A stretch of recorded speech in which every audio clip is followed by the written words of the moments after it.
शांति मंत्र हम बोलेंगे, आप लोग मन में बोलिएगा। ओम वां भेमसि प्रतिष्ठिता मनो मे वाचि प्रतिष्ठितम् आविराविर्मयेधि वेदस्य मानिस्तः श्रुतं मे मा प्रहासि अनेनाधीतेन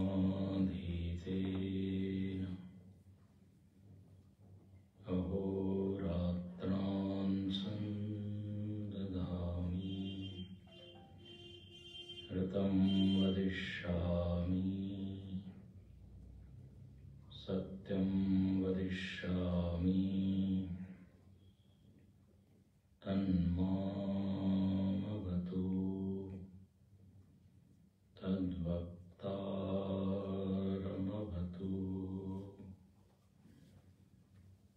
अवतु माम् अवतु वक्तारम् अवतु वक्तारम्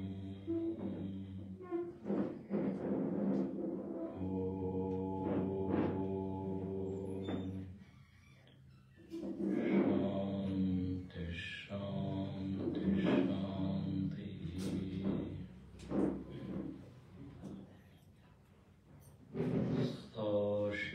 सदाशिवसमारम्भां शङ्कराचार्यमध्यमाम् अस्मदाचार्यपर्यन्तां वन्दे गुरुपरम्पराम्।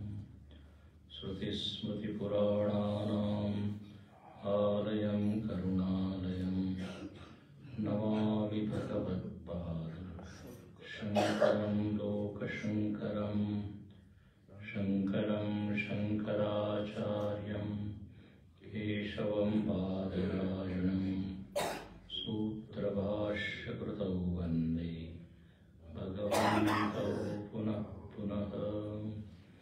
समस्तजनकल्याणे निरतं करुणामयं नमामि चिन्मयं देवं सद्गुरुं ब्रह्मविद्वरम्।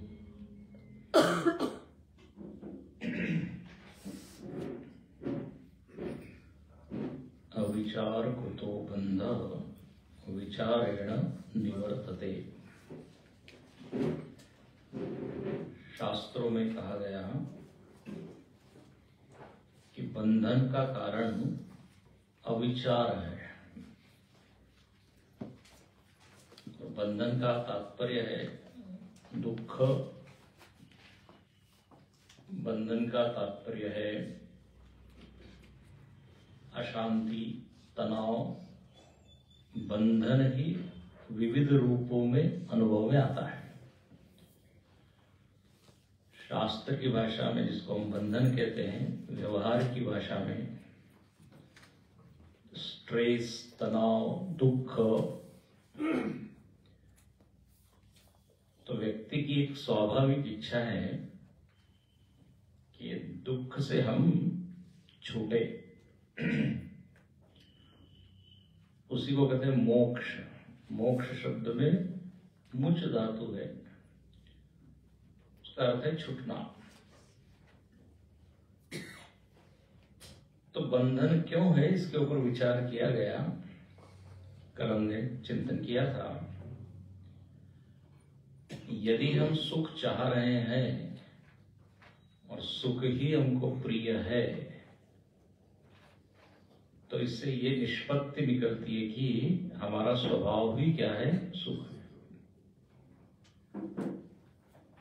अब यदि हमारा स्वभाव ही सुख है तो दुख क्यों है। जैसे शक्कर का स्वभाव यदि मिठास है तो हम जब भी उसको ग्रहण करेंगे वो मीठी ही लगेगी। कोई भी देश हो, कोई भी काल हो, हर समय शक्कर जो है वो मीठी ही है। व्यक्ति निरपेक्ष, काल निरपेक्ष, उसका स्वभाव मिठास निरंतर विद्यमान है। चाहे आप दिन में खाएं या रात में खाएं, चाहे कोई बालक खाए या युवा खाए। कलम ने एक शब्द बोला था, अहेयम अनुपादेयम। जो स्वभाव होता है उसका न तो त्याग होता है न ग्रहण होता है। तो शक्कर कभी मिठास का त्याग नहीं करती, न उसको मिठास कहीं से लाना है। तो आत्मा का स्वभाव या हमारा स्वभाव यदि आनंद है तो हमको नित्य निरंतर ये अनुभव होना चाहिए कि मैं तृप्त हूं, शांत हूं, प्रसन्न हूं। ऐसा होता क्यों नहीं है? तो बोले क्योंकि हमने अपने को जाना नहीं है, क्योंकि हमने अपने स्वरूप को पहचाना नहीं। जिसने स्वरूप को पहचाना उसके जीवन में फलश्रुति क्या हुई? तो तत्र को मोह कश होगा, ये तरति शोकम आत्मविद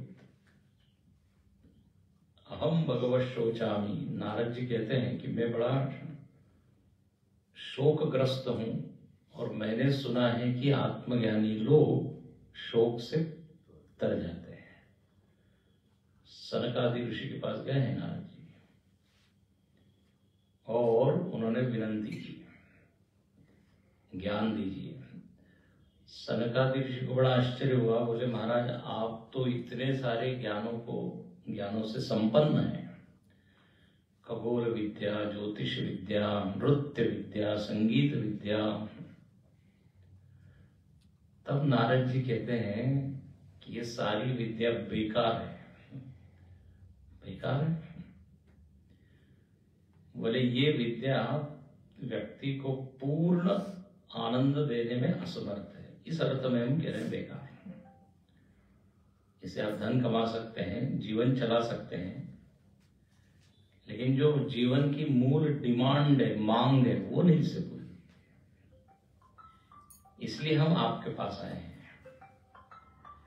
तब सनकादि ऋषि ने उनको ज्ञान दिया है। तो कहने का अर्थ ये है कि जो हम आनंद को मिस कर रहे हैं, आनंद से वंचित है, उसमें न किसी वस्तु का दोष है, न व्यक्ति का, न परिस्थिति का।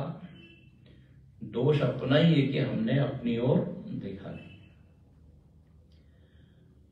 अब अपनी ओर हम कैसे देखें, हम अपने को कैसे जाने, इसके लिए भगवान भाष्यकार हमारी मदद करते हैं। ये बड़ा कठिन है। देखिए कल जैसे हम संकेत कर रहे थे, सब चीज हम जान लेते हैं लेकिन अपनी पहचान नहीं कर पाते, अपनी ओर हम नहीं चल पाते।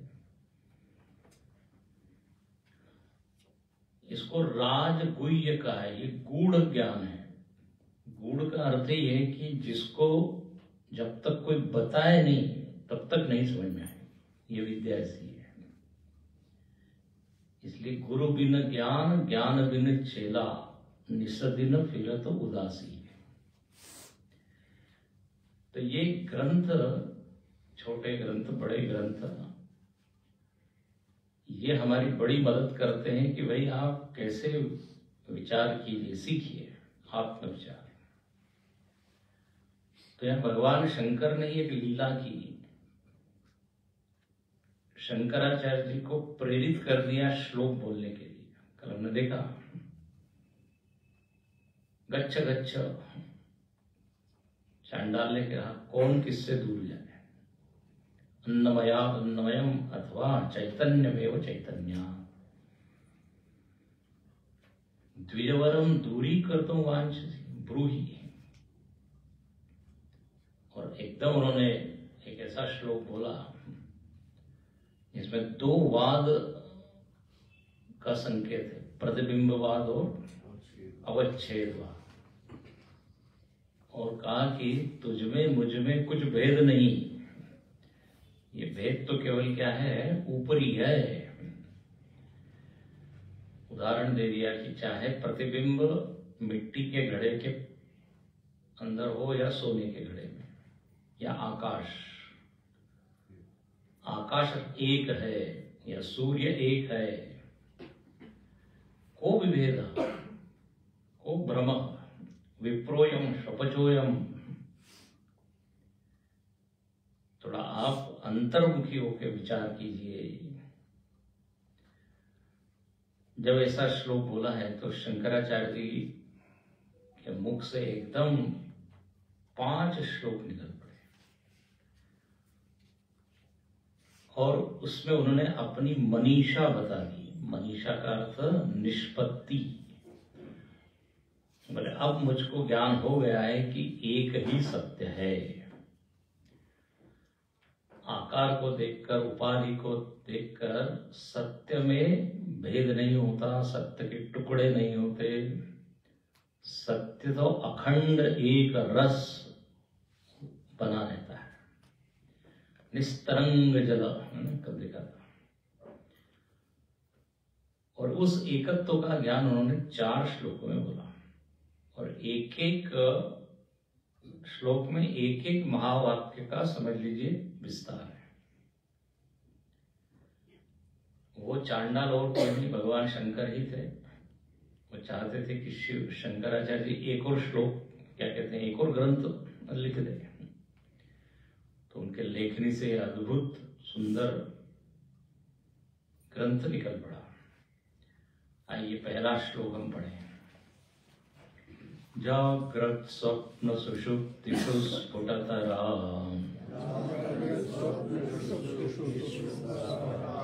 या संविदुजृम्भते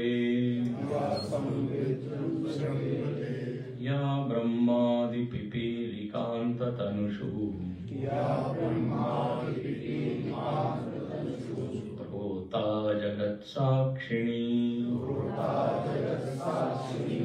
सैवाहं न च दृश्यवस्त्विति दृढ प्रज्ञापि यस्यास्ति चेत् चण्डालोऽस्तु सतु द्विजोऽस्तु गुरुः इत्येषा मनीषा मम। हर श्लोक में ये आएगा, इत्येषा मनीषा मम। बोले ये मेरी मनीषा है, निश्चय है, निर्णय है, निष्पत्ति है, कंक्लूजन है। बोले क्या निश्चय है? तो बोले कि यदि कोई चंडाल हो या ब्राह्मण हो, यदि उसको ये ज्ञान हो आत्मा का, तो बोले वो मेरा गुरु है। इस बारे में अब मेरा ये पक्का निश्चय हो चुका है। चंडाल हो या द्विज हो, यदि उसको ज्ञान है तो सब गुरु, वो मेरा गुरु है। इसलिए आपने एक दोहा सुना होगा, जात न पूछिए साधु की, पूछ लीजिए ज्ञान, मोल करो तलवार का, पड़ी रहने दो ज्ञान। बस यही है। देखो ये महात्माओं की जो भाषा होती है वो सदुक्कड़ी भाषा, सिद्धांत शास्त्र के ही होते हैं, लेकिन भाषा उनकी होती है। अपनी मीठी भाषा में वही बात बोल देते हैं जो उपनिषद ने कहा, जो गीता ने कहा। शंकराचार्य वही बोलते हैं, बोले हम जाति नहीं देखते, चांडाल है, श्वपच है या ब्राह्मण है, हमारी नजर कहाँ है? ज्ञान पर। अपने भागवत इत्यादि ग्रंथ देखिए तो उसमें भी ये दिखता है कि व्यक्ति यदि ज्ञान का पिपासु है तो किसी से भी ज्ञान लेने के लिए तैयार हो जाता है। अब देवहूति जी ने, बताइए, किससे ज्ञान लिया? अपने ही पुत्र से। ये नहीं कहा कि ये तो पुत्र है, ये तो लड़का है, इनसे ज्ञान है। कपिल भगवान से। भगवत गीता में अर्जुन ने भगवान कृष्ण से ज्ञान लिया, ये नहीं कहा ये तो हमारे मित्र है, फ्रेंड है, इनसे क्या ज्ञान लिया। बोल दिया शिष्यस्ते हम। हाँ, ये इसलिए कहते हैं बालादपि सुभाषितम्। कोई भी छोटा बच्चा भी कुछ ज्ञान की बात बोल रहा है तो ले लो। जैसे कहीं रत्न पड़ा हो तो हम उठा लेते हैं, कचरे में भी पड़ा हो तो उठा लेते, नोट उठा लेते हैं। यदि नोट हम आपको ऐसा टेढ़ा मेढ़ा करके उसको आप दे दें तो भी आप ले लेंगे, क्योंकि उसकी कीमत जानते हैं। नोट गीला हो जाता है तो ये नहीं कि उसको फेंक देते हैं, उसको सुखाते हैं, बढ़िया प्रेस वेस करके कड़क बना देते हैं। क्यों? उसके आकार को नहीं देख रहे हैं, उसकी कीमत को देख रहे हैं। तो ज्ञान की कीमत है। इसलिए यहां भाष्यकार कहते हैं वो मेरा गुरु है, मैं उसके सामने शिष्य बनने के लिए तैयार हूं। ये तो गुरु सगुरु इति एषा मम मनीषा, ये मेरा निश्चय है। अच्छा भाई, अब क्या ज्ञान का स्वरूप है? चांडाल हो या ब्राह्मण हो, आप कह रहे हैं वो मेरा गुरु है, तो गुरु तो उसको कहते हैं जो ज्ञान से संपन्न है। तो कौन से ज्ञान से वो संपन्न है, ये आप बताइए। तो अब ये देखिए, प्रथम 3 पंक्तियों में ज्ञान का स्वरूप बताया। बोले जो ये स्पष्ट देखता है, जिस बारे में कोई संशय विपर्य नहीं है, कोई भ्रम नहीं है। क्या? बोले 3 अवस्थाएं हैं। अब देखिए यहां से शुरुआत होती है, जागृत स्वप्न सुषुप्तिषु। 3 है तो बहुवचन है तो सुषुप्तिषु। तीनों अवस्थाओं में एक चीज है, उसका नाम है संवित या संवित स्फुटतरा। स्पष्ट रूप से एक संवित है, और ये संवित तीनों अवस्थाओं को प्रकाशित कर रही है। बहुत सुंदर। तो यहां दो विषय है, एक तो अवस्थाएं 3 है और उसका प्रकाशक एक संवित है। 2 बात कही। तो सबसे पहले तो इसी पे चिंतन किया जाए कि ये 3 अवस्थाएं क्या है। आप सब लोग जानते ही हैं, इससे कोई नई बात नहीं है। अभी हम सब लोग किस अवस्था में बैठे हैं? पक्का? अभी सुषुप्ति कंप्लीट करके आए, तो थोड़ी देर तो रहेंगे, लेकिन अब कितनी देर रह पाएंगे ये तो इस पे निर्भर है कि आपका प्रवचन कैसा है। जागृत अवस्था, ये अपनी पहली अवस्था, परिचय की अवस्था। अवस्था का अर्थ है कि जिसका हमको अनुभव होता है, जिसमें हम स्थित होते हैं, जिसके बिना जीवन चल नहीं सकता। और ये अवस्थाओं में क्या है, एक चक्र की भांति है। एक अवस्था आती है, 2 अवस्था चली जाती है। ये तीनों अवस्थाएं एक साथ नहीं होती, एक दूसरे को धक्का मार के आती है। इसको कहते हैं व्यावर्तन करके आती है। बाल्यादिष्वपि जागृतादिषु तथा सर्वावस्थासु व्यावर्तस्वनुवर्तमानमहम् इत्यंत स्फुरंतम सदा। दक्षिणामूर्ति स्तोत्र में बिल्कुल यही कहा। बोले ये अवस्थाओं में व्यावर्तन होता है, एक समय एक अवस्था। किसी का नहीं, बीच बीच में ऐसी दोनों मिक्स होती है, कभी कभी से अंतराल अवस्था आती है। आधा जागते हैं, आधा सोते हैं, लेकिन एक क्षण में तो एक ही रहेगा ना। बीच में ठीक है, बीच बीच में सुषुप्ति आ रही है, स्वप्न आ रहा है। तो जब स्वप्न है तो सुषुप्ति नहीं, जो सुषुप्ति है तो जागृत नहीं। ये अवस्थाओं में हम घूम रहे हैं। अच्छा, अब ये अवस्थाओं का सबसे पहला लक्षण क्या है कि जो परिवर्तनशील है। एक ही अवस्था 24 घंटे नहीं रहती, आती है जाती है। अब जागृत अवस्था में क्या स्थिति है? तो बोले जागृत में ये स्थूल देह में तादात्म्य पूरी तरह जला हुआ है। भान है हमको, यस मेरे पास ये शरीर है, इंद्रियां हैं, स्थूल जगत का भान है, इंद्रियों का भान है, और उस कारण से पूरे विश्व का भी भान है, जगत का। इसलिए आपने सुना होगा वेदांत में हमारा नाम क्या होता है? विश्व होता है।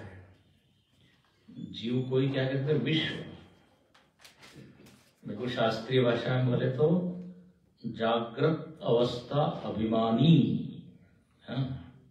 जो जीव है उसका नाम है विश्व।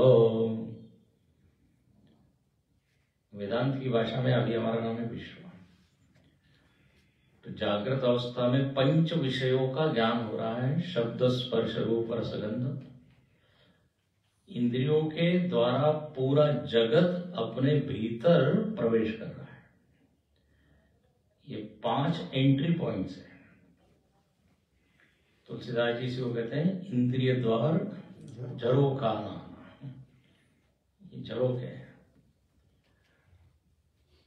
ये 5 ही विषय है। देखो ये भी बड़ा अद्भुत है। छठा विषय है नहीं दुनिया में। शब्द स्पर्श रूप रस गंध, बस सभी विषय इन 5 विषय का मिश्रण है। इसलिए इस पूरे जगत को बोल देते हैं प्रपंच। खिचड़ी है 5 विषय। तो जागृत अवस्था में है। अच्छा, अब जब ये विषय अंदर प्रवेश करते हैं तो अंतःकरण में तत्त विषय की क्या वृत्ति बनती है। मन विषयाकार होता है। घटाकार, पटाकार, मठाकार, वृक्षाकार, ये वृत्तियां बनती रहती है। और वृत्ति के माध्यम से हमको जगत का ज्ञान होता है। यदि वृत्ति का निर्माण न हो तो जगत का भान नहीं होगा। आंख से हम देख रहे हैं, लेकिन यदि मन में उस विषय ने आकार नहीं लिया तो देखते हुए भी नहीं देख रहे। भागवत जी में कथा आती है ना 24 गुरुओं की। उसमें एक गुरु है बाण बनाने वाला। दत्तात्रेय जी ने देखा कि एक बाण बना रहा है। उसके सामने से पूरा राजा का एक जुलूस निकल गया। उससे पूछा यहाँ पे कोई जुलूस वगैरह गया क्या? बोले नहीं। देखा है उसने, लेकिन वृत्ति नहीं बनी। वृत्ति न बनने के कारण ज्ञान नहीं हुआ। और ये दुर्घटना प्रवचन काल में भी बहुत घटित होती है। श्रवण करते हुए भी कुछ वृत्ति नहीं होती। अच्छा, वक्ता को लगता है सब बड़े देखो आंख खोल के ध्यान से सुन रहे हैं। आंख तो खुली है लेकिन कान बंद है, या मन कहीं और गया हुआ है, तो वृत्ति बनी नहीं। एक से पूछा कि भाई आपने प्रवचन अटेंड किया, क्या बताया स्वामी जी ने? बोले स्वामी जी से ही पूछिए। उस समय हमारा मन वहां था ही नहीं। तो इंद्रिय के पीछे यदि मन न हो तो ज्ञान नहीं होगा। अब ये जागृत अवस्था में सतत विषयों का एक क्या कहते हैं बौछार हो रही है, अंदर प्रवेश हो रहा है, और इसलिए वृत्तियां आ रही जा रही आ रही। वृत्तियों का एक प्रवाह है नदी की भांति। अच्छा, और वृत्ति में जो विषय होगा उस विषय का ज्ञान होगा। जो जो विषय आते जाता है उसका ज्ञान होते रहता है। अभी घर को देखा तो घर का ज्ञान, व्यक्ति को देखा व्यक्ति का ज्ञान। कोई भी वृत्ति निर्विषयक नहीं होती। हाँ, जैसे कोई बोलता है कि मैं जरा विचारों में खो गया, तो तुरंत पूछते किसका विचार? भाई विचार का कोई विषय होना चाहिए ना। तो विषयाकार वृत्ति होती है। और वृत्ति में दूसरा एक लक्षण वृत्ति का है कि वो क्षणिक होती है। यदि ये वृत्ति चिपक जाए ना तो दूसरा विषय ही हमको ज्ञात नहीं होगा। एक विषय घुस गया और वही बैठ गया, जा ही नहीं रहा है। जैसे यदि मैं केवल एक को ऐसा देखते रहूं तो फिर दूसरा विषय मैं देख नहीं पाऊंगा। एक विषय क्या हो गया, आंख के सामने टिक गया, रुक गया। ऐसे ही मन में यदि एक विषय आए और वो रह जाए, जो वृत्ति के रूप में बैठा हुआ है, तो दूसरा विषय का ज्ञान होगा नहीं। तो हम सबका अनुभव है कि क्षण प्रध्वंसी ये वृत्तियां हैं। बौद्ध दर्शन ने क्या नाम दिया, क्षण प्रध्वंसी, क्षणिक विज्ञान। इसको तो वृत्ति धारा, ये जागृत अवस्था है। वृत्ति आई, विषय का ज्ञान हुआ, चल पड़ी, फिर वहीं से उदीयमान वृत्ति लीयमान वृत्ति में से पैदा हो रही है। तरंगे जिस तरह पैदा होती है, मरती है। अब यहां पे चिंतन का विषय क्या है? बोले ये सारे विषय जाने जा रहे हैं वृत्ति के माध्यम से, तो इसको जानने वाला कौन है? ये देखो, यहां तक तो हम सब जानते हैं, उसके लिए कोई वेदांत पढ़ने की आवश्यकता नहीं कि मन में विषय आया और जाना। ये हर एक लौकिक व्यक्ति भी ये अनुभव करता है। बोले मन में बहुत विषय आ रहे हैं, बहुत तरह के भूतकाल के भविष्य काल की घटनाएं आ रही है, तो ये सबका अनुभव है। लेकिन अब वेदांत का यहाँ पर चिंतन ये है कि ये विषय का ज्ञान होता किससे, कैसे, किसको ये ज्ञान हो रहा है। क्या वृत्ति को वृत्ति का ज्ञान हो रहा है क्या? या विषय को वृत्ति का ज्ञान हो रहा है क्या? बोले तो बिल्कुल नहीं, क्योंकि विषय तो बाहर है, वृत्ति सूक्ष्म है।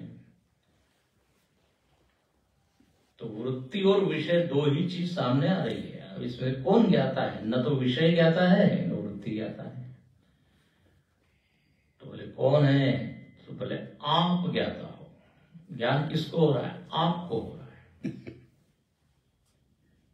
तो ध्यान सीधे किधर जाना चाहिए? अपनी ओर। मुझको ज्ञान हो रहा है। ये वास्तव में ध्यान का विषय है। आप बैठे हैं और एक के बाद एक वृत्ति आ रही है। पहली साधना यही बताई जाती है कि आप वृत्ति के क्या बनो? दृष्टा बनो। वृत्ति के साथ प्रवाहित न हो, यही दुर्घटना घटती है। कौन जान रहा है? ये वृत्ति का उगम क्या है, सोर्स क्या है? वृत्ति के मूल में आप जाइए तो आपको अपनी पहचान होगी, ये यहां कहते हैं। और जो इस वृत्ति का मूल है, वृत्ति का ज्ञाता है, उसी को यहां शब्द दिया संवित। इसको हम लोग आत्मा बोलते हैं, चेतन बोलते हैं। ध्यान से सुनना, उसी के लिए शब्द है संवित। और ये संवित जो है ना, स्त्रीलिंगी शब्द है। या संविद उच्चृंभते, या संवित। ये संवित, संवित मतलब नित्य ज्ञान स्वरूप जो आत्मा है, जो स्वयं प्रकाश है, जिसको जानने के लिए और किसी की आवश्यकता नहीं, उसके प्रकाश में सारी वृत्तियां जा रही है, आ रही है। इसी के प्रकाश में सारी वृत्तियां मानो की नहा रही है, तो ज्ञात हो रही है। तमेव भांतम अनुभाति सर्वम तस्य भाषा। मतलब पहले संवित का ज्ञान, उसके बाद फिर सब। तो ये संवित को आप कहेंगे। अच्छा, अब संवित और वृत्ति में क्या फर्क है? देखो, वृत्ति में भी ज्ञान है, ध्यान से सुनना। जब वृत्ति आती है तो हमको ज्ञान होता है कि नहीं? वृक्षाकार वृत्ति तो वृक्ष का ज्ञान हुआ, धनाकार वृत्ति धन का ज्ञान। तो वृत्ति में भी ज्ञान है और संवित भी ज्ञान रूप है, तो अंतर क्या है? क्या अंतर होगा? अंतर ये है कि वृत्ति का जो ज्ञान है वो एक क्षण का है और वो बस एक ही विषय का वो ज्ञान कराएगी, उसके बाद चली जाएगी। लेकिन सारी वृत्तियों का ज्ञान कौन करा रहा है? थोड़े संवित। और सबसे बड़ा अंतर है, क्षणिक विज्ञान नाशवान है, प्रवाहमान है, और संवित का जो ज्ञान है वो कूटस्थ ज्ञान है। कूटस्थ का मतलब होता है नित्य, अचल, मैं हूं। देखो ये ज्ञान बना रहता है। अहम अस्मि सदा भामी, अद्वैत मकरंद में बड़ा अच्छा श्लोक। मैं हूं और मेरा भान सतत बना है। वृत्ति आ रही है, जा रही है, मैं आ जा नहीं रहा। विचार आते हैं, जाते हैं, लेकिन मैं आता जाता नहीं। तो एक को बोलेंगे कूटस्थ ज्ञान, एक को बोलेंगे प्रवाही ज्ञान। ये फर्क है। तो ये पूरी जागृत अवस्था में आपको दोनों का अनुभव हो रहा है, वृत्ति ज्ञान, आत्मज्ञान। ये सारी वृत्ति और वृत्ति में दिखने वाला जगत वो सब एक संवित से प्रकाशित हो रहा है। जैसे सूर्य के सामने पृथ्वी घूम रही है, पृथ्वी में जितनी घटनाएं घट रही है उन सबका साक्षी एक सूर्य। सूर्यो यथा लोक चक्षु, उसको लोक चक्षु का है। और एक और बात है, सूर्य अप्रभावित होते हुए प्रकाशित करता है। दुर्घटना हो, अच्छी घटना हो, कीचड़ हो, अच्छा बगीचा हो, जो कुछ भी हो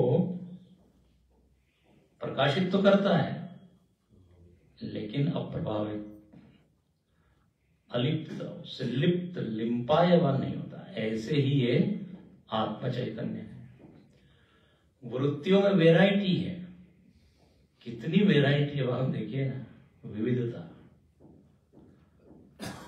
काम आदि विकार है, काम संकल्प संदेहो, श्रद्धा श्रद्धे धृतितरे, धीर धीर भी तेवमादीना। दुर्दृश्यवेक में श्लोक है, उसमें सारी वृत्तियां गिन डाली, बोले इतनी वृत्तियां आ रही है, सैंपल दिया है। कामना आई, फिर थोड़ी देर क्रोध आया, लोभ आया, ईर्ष्या आई, सात्विक, राजसिक, तामसिक, सकारात्मक, नकारात्मक, जबरदस्त इसमें विविधता है। लेकिन आत्मा कहता है आने दो, कोई भी वृत्ति आने दो, हम सबको जान लेंगे।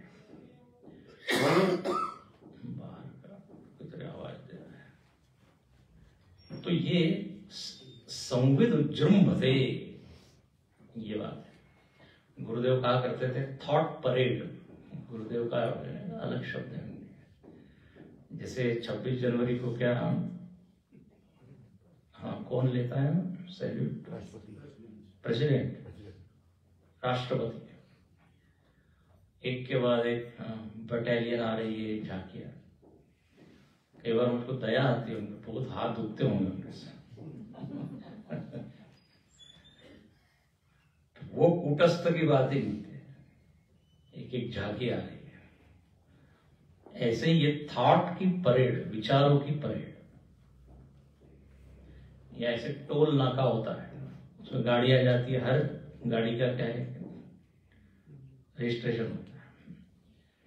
तो बोले ये एक संवित पूरे जागृत के इन विविध विषयों को प्रकाशित, बहुत बढ़िया। अब होता है कि हम लोगों को वृत्ति से बड़ा प्रेम है और विषय से बड़ा प्रेम है, तो ध्यान बार बार उधर ही जाता है। अब यहां क्या कह रहे हैं, ध्यान अपनी ओर लीजिए, बहुत हो गया दुनिया का ध्यान, विषय का ध्यान। घट भीतर प्रभु पाए रहे, घट के भीतर झांको, बार बार कहते हैं ना। तो ये जागरण। फिर चले स्वप्न। स्वप्न अवस्था भी बस वृत्तियों का ही खेल है और कुछ नहीं। स्वप्न और जागृत में काफी साम्यता है। आत्मबोध में तो शंकराचार्य स्पष्ट ही लिख देते हैं, संसार स्वप्न तुल्यो ही राग द्वेषादि संकुला। यहां जैसे राग द्वेष है वहां भी कोई कम नहीं है। हम लोग भी बड़े मजेदार हैं, सपने में भी राग द्वेष नहीं छोड़ते हैं। वहां भी झगड़ा कर रहे हैं, वहां भी वाद विवाद, वहां भी सारे वही दोष जो यहाँ है ले। अब जागृत में तो हम स्पष्ट अनुभव करते कि जगत हमसे अलग है। स्वप्न में भी लगता है कि एक जगत अलग है, लेकिन वास्तव में वो अपना ही होता है। सपना क्या बोले, जो अपना है वो सपना है, सबका प्राइवेट होता है वो।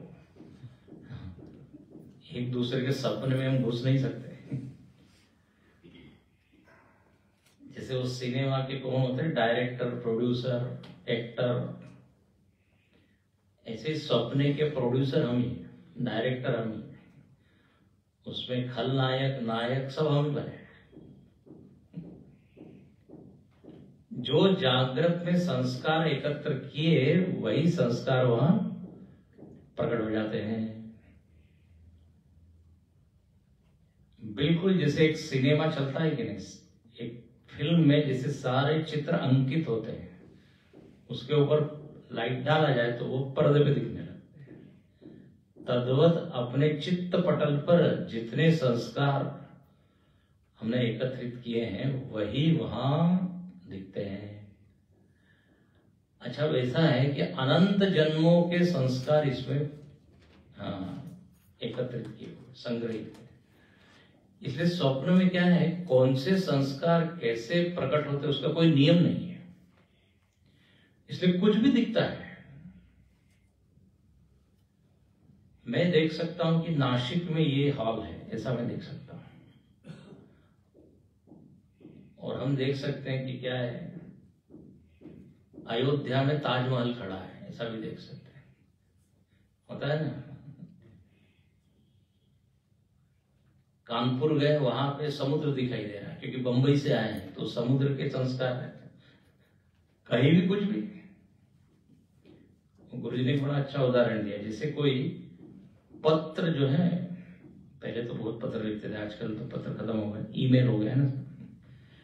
तो पत्र यदि सारे पुराने पत्र हम एकत्र करें और उसके से दो दो टुकड़े करें और उसको मिक्स कर दें, उसके बाद दो कोई टुकड़ों को मिलाया जाए तो कैसा मजेदार पत्र बनेगा।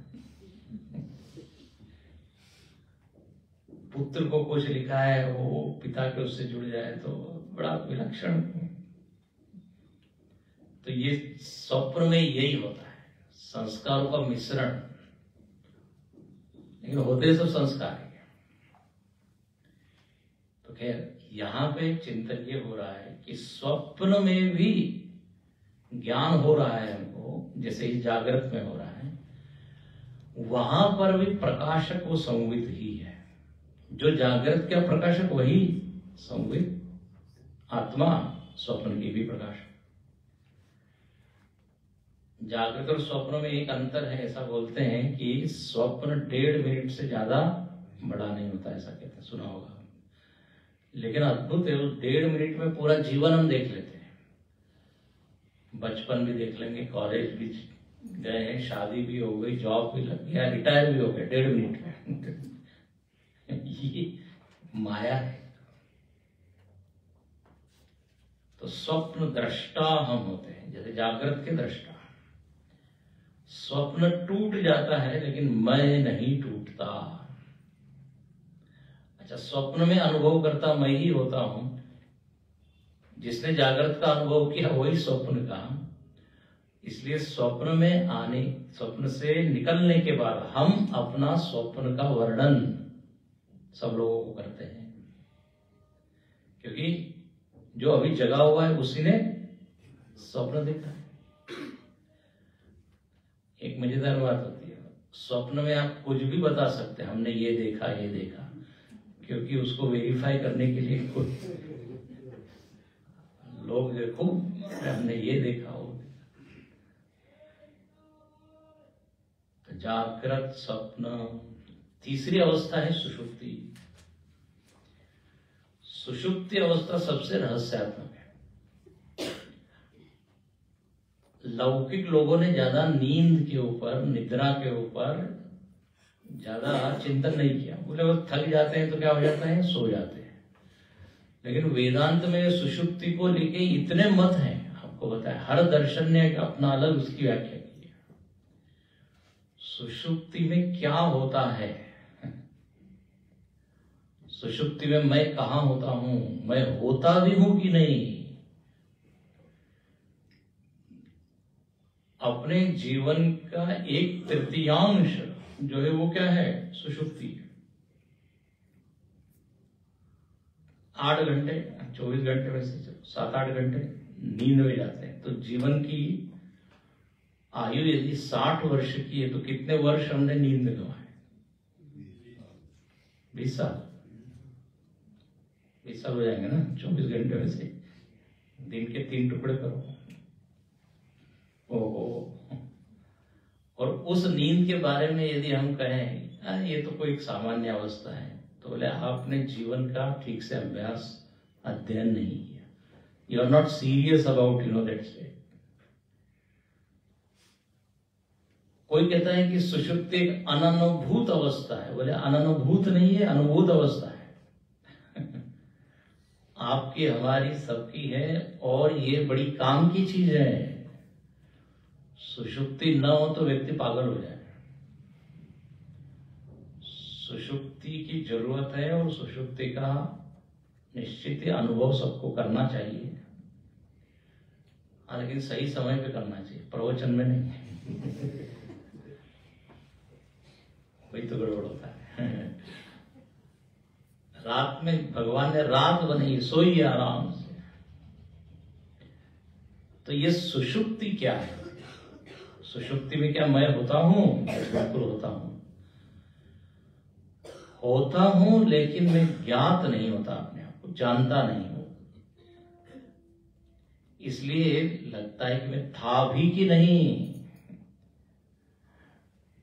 अरे लेकिन प्रमाण है ना भाई, आप सुबह उठे हैं, इसका मतलब आप थे। सोने के पहले आप थे, सोने के बाद हैं, तो बीच में भी होंगे। सीधा तर्क है। बोले हम थे तो हमको मालूम क्यों नहीं था।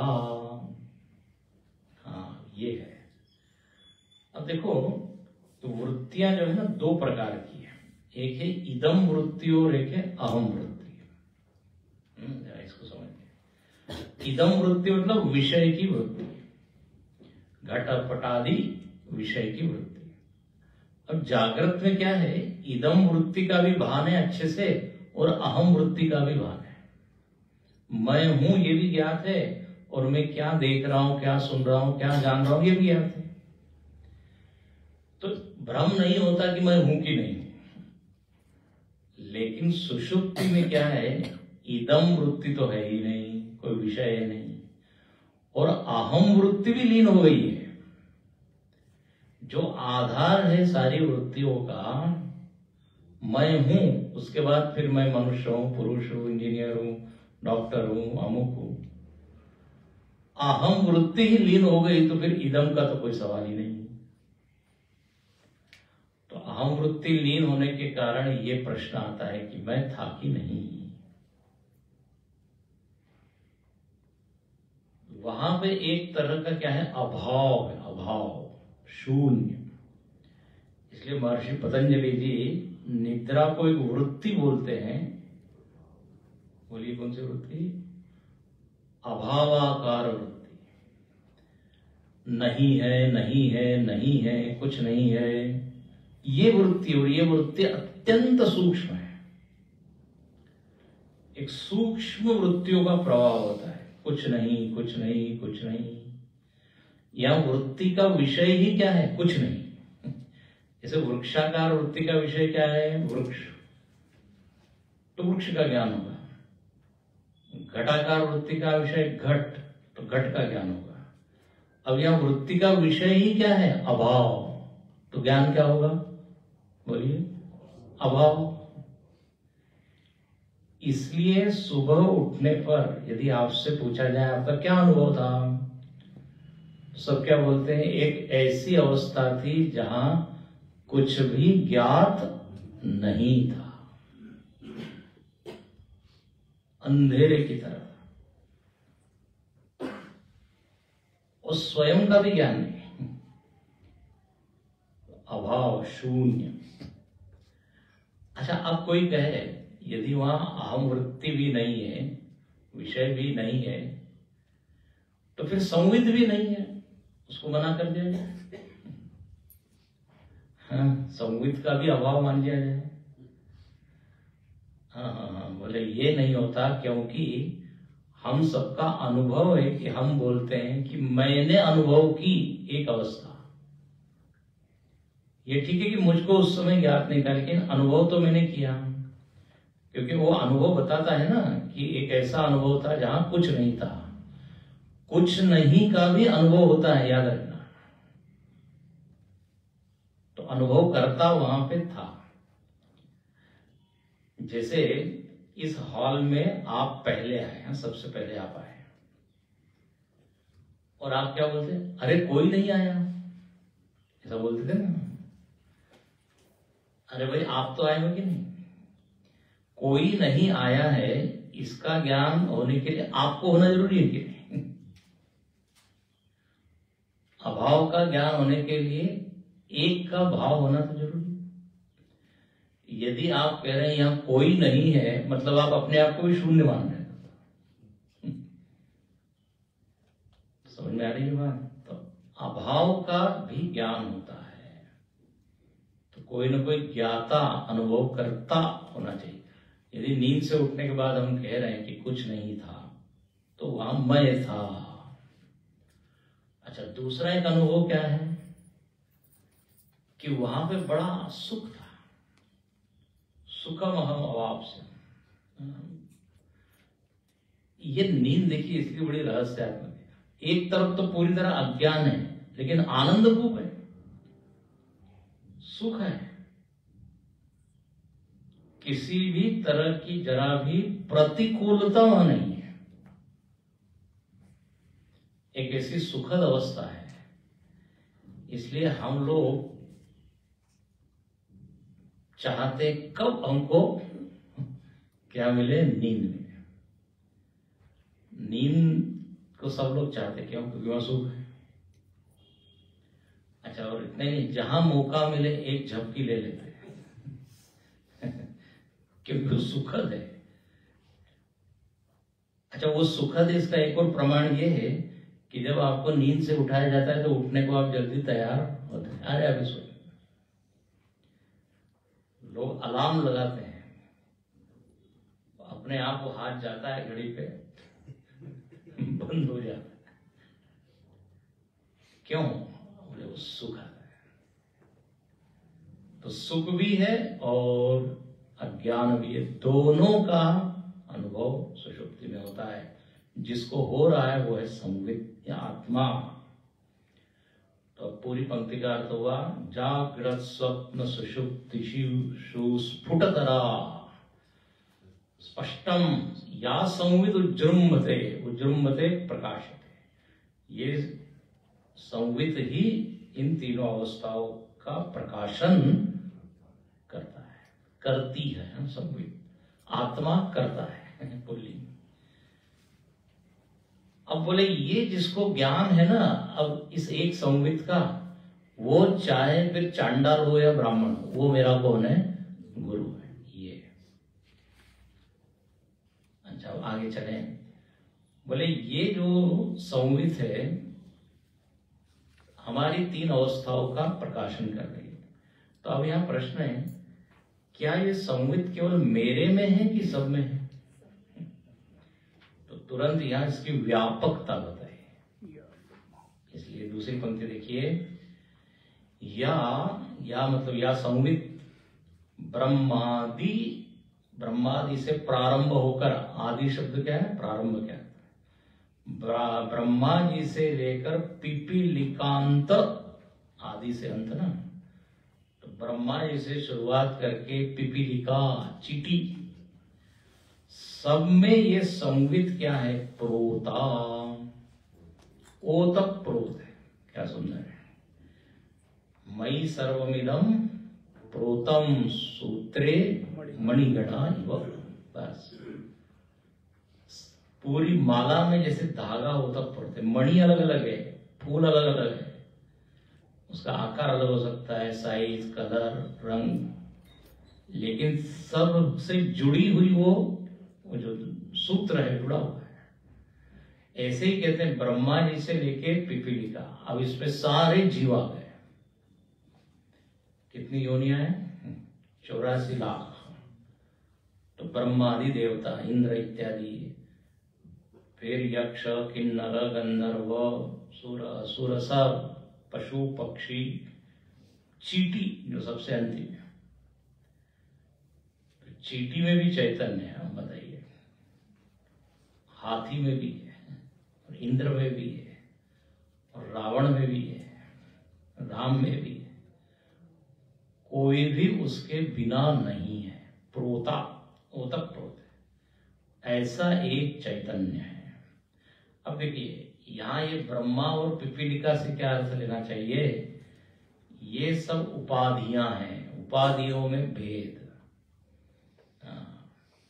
उपाधियों का अपना अपना क्या है, स्वभाव है, अपना अपना उसका एक चरित्र है। ब्रह्मा जी के 4 मुख है, वो सृष्टि करने वाले हैं। इंद्र जो है क्या देवताओं का राजा है, उसका एक अपना चरित्र है। जहां वो देखता है कोई तपस्या कर रहा है तो वो कामदेव एंड पार्टी को भेजता है, उसको कहते Madan Kumar and party, orchestra सहित वो भेजता है, गंधर्व अप्सरा है, जाओ जरा कार्यक्रम पेश करो और तपस्या भंग करो। अब ये इंद्र का है, सबका अपना अपना है चरित्र, स्वभाव, संस्कार, जो भी कहे, लेकिन एक संवित है, संवित में भेद नहीं है। ब्रह्मा से लेकर चीटी तक, अब बताइए चीटी को भगवान ने एक सामर्थ्य दे दी है, कौन उसको आमंत्रण देता है कि यहाँ मिठाई है, आ जाओ, बिना बुलाए पहुंच जाती। एक व्यक्ति ने मिठाई को एक डिब्बे में रखा और उसके ऊपर लिखा नमक, ये कि मुझे चीटी को धोखा देने के लिए, उसको कोई मतलब नहीं, आप नमक लिखे मिर्च रखे वो पहुंच जाएगी, इतनी सी, लेकिन उसमें इतना छोटा सा विवेक दिया हुआ है। तो देखो हर उपाधि का एक अपना स्वभाव, चरित्र, लेकिन एक चैतन्य, उसमें भेद नहीं। ब्रह्मा जी और चीटी, यदि दोनों में बराबरी है तो चेतन के मामले में बराबरी है। जैसे 0 वाट का बल्ब और 1000 वाट का बल्ब, इलेक्ट्रिसिटी क्या कहेगी, भले दोनों में मैं हूं, आप उसके आकार को मत देखिए, जिसके कारण वो जल रहे हैं उसको देखिए, प्रोता। अच्छा, फिर अंतिम शब्द लिखा जगत साक्षिणी, ये जो संवित है इसका नाम दिया है साक्षिणी। देखो स्त्रीलिंग है,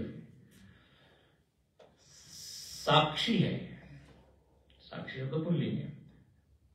तो साक्षी या दृष्टा मतलब क्या, कि जो सबको जान रहा है अप्रभावित हुए बिना। साक्षी का लक्षण क्या होता है, बिना प्रभावित हुए प्रकाशन करना, ठीक है ना, बिना प्रभावित हुए, ये जरूर डालिएगा उसमें। केवल जानना नहीं या केवल देखना नहीं। आपने सुना होगा एक होता है दृष्टा और एक होता है भोक्ता, सुना है ना। तो भोक्ता भी जानता है, लेकिन भोक्ता उसमें इन्वॉल्व हो जाता है, उसमें जुड़ जाता है, प्रभावित होता है। अच्छा वो हुए तो सुखी, विषयाणाम आनुकूल्य सुखी प्रातिकूल्य दुखी, ये भोगता है। लेकिन जो साक्षी है मतलब क्या, बस केवल घटना को देख रहा है, उसमें अपना कुछ वो न डालता है, न कुछ लेता है, न जोड़ता है। अंग्रेजी में बोलते हैं ना विटनेस। कोर्ट में किसकी जरूरत पड़ती है, साक्ष्य। वो उस घटना में भाग लेने वाला नहीं होता। तो जगत साक्षिणी का मतलब है सारा जगत उसके सामने प्रकाशित हो रहा है, लेकिन वो बिना उसमें जुड़े साक्षी भाव।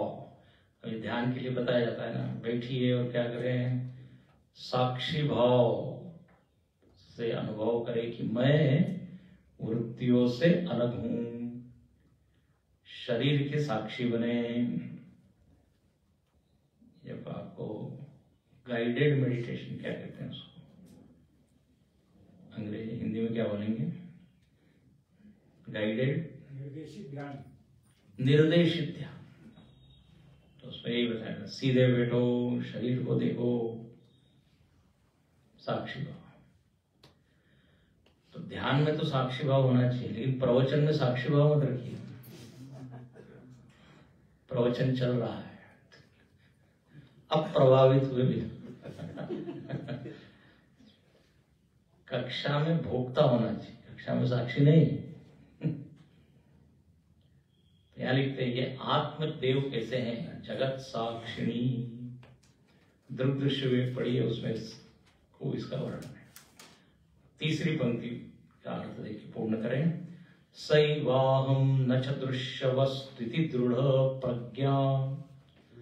बोले जिसकी ये प्रज्ञा दृढ़ हो गई है, क्या कि सा एव अहम, सा संवित, वही संवित जिसका वर्णन ऊपर की 2 पंक्तियों में हुआ, वह संवित मैं हूं। ध्यान से सुनिए, सा एव अहम, सैवाहम, वह संवित। ऐसा नहीं कि संवित कोई तीसरी व्यक्ति की चर्चा हो रही है। बोले वो संवित जिसका वर्णन हुआ, जो तीनों अवस्थाओं की साक्षी है, जगत की साक्षी है, सारे प्राणियों में व्याप्त है, वही मैं हूं। और मैं दृश्य नहीं हूं। सा एवं न च दृश्य।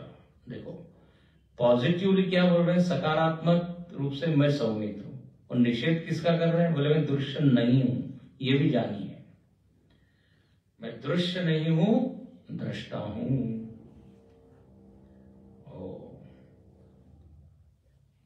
तो बोले ऐसी प्रज्ञा जिसकी दृढ़ हो गई है, यस्य प्रज्ञा दृढ़, चेत, चेत मतलब यदि किसी की ऐसी बुद्धि, ऐसा ज्ञान, ऐसी प्रमा स्थिर हो गई है, तो वो मेरा कौन है, गुरु है। ठीक है, तो यदि हमको गुरु बनना है तो ये ज्ञान प्राप्त करना पड़ेगा। सैवाहम न च दृश्य वस्तु। अब बोले मैं दृश्य नहीं हूं, तो दृश्य की क्या परिभाषा है, किसको कहते हैं दृश्य, क्या परिभाषा है? दृश्य मतलब तो दिख रहा है। दृश्य का प्राय हम अर्थ क्या लेते हैं, आंख से जितने वाले विषय है उसको क्या बोलते हैं, दृश्य। लेकिन ये बड़ी सीमित परिभाषा है। कहते हैं यद ज्ञेयम, जो भी ज्ञेय है वो सब दृश्य। ये तो सुना होगा, यद ज्ञेयम तद दृश्य। तो केवल रूप रंग ही दृश्य नहीं है, शब्द भी दृश्य है, फिर सुगंध दुर्गंध भी दृश्य है, फिर खट्टा मीठा पदार्थ वो भी क्या है, दृश्य है। बोले हम तो समझते थे जो आंख से दिखे वो दृश्य, बोले नो, जो इंद्रियों का विषय बनता है वो सब दृश्य, मन का विषय बन रहा है वो भी दृश्य। कल चर्चा करेंगे कि मैं दृश्य नहीं हूं, दृष्टा हूं। यही इस जीवन का सत्य है। लेकिन अभी गड़बड़ ये हो गई है कि हमने दृश्य को ही दृष्टा मान लिया है, दृश्य को ही मैं मान लिया है। ये जरा बताइए, शरीर दृश्य है कि नहीं? शरीर जाना जा रहा है, तो शरीर में तो दृश्य बुद्धि होनी चाहिए, लेकिन वहां अहम बुद्धि हो गई है कि नहीं? अहम शरीरम, ये गलती हो गई। तो बोले ये पुनः पुनः हमको याद करना पड़ेगा, मैं साक्षी हूं, बाकी सब दृश्य है। इसको ही कहते हैं दृग दृश्य विवेक, दृष्टा दृश्य विवेक। कल इसको हम देखेंगे। ओम पूर्णमदः पूर्णमिदं पूर्णात् पूर्णमुदच्यते पूर्णस्य पूर्णमादाय पूर्णमेवावशिष्यते। ओम शांति